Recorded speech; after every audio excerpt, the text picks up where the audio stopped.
This was Lindsay's first microneedle today. We first cleanse everything off of the skin, make sure that that's all clean, and then apply some numbing cream. So that helps with the patient's comfort. We leave that on for about 15-20 minutes. And while that's going, we grab some blood from her so we can spin it down and get the platelet-rich plasma to help accelerate healing. When we come back in, we're able to take the numbing cream off and start the process with the microneedle. In order to lubricate the needles better, we use a gentle hyaluronic acid. For her, the settings that I used were pretty mild because it was her first microneedle, so I didn't want to scare her away too much. And I adjusted the settings per the anatomy of the face. So you want to make sure that you're not going as deep in areas that don't have as much fat pad cushioning. Afterwards, the patient really feels dry and tight.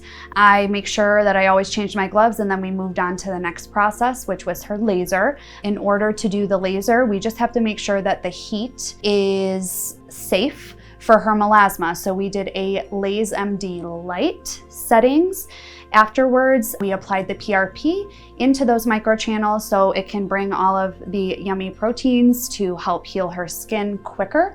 And she is going to have nothing on that skin for the next 6 hours. Afterwards, just gentle products. She'll be red today, pink tomorrow, and then days like 3 through up to day 7, usually around day 5, the sandpapery texture will cease, and then you get this gorgeous glow in about 2 weeks, and that's when you're ready for more, and you can come back anytime after 4 weeks.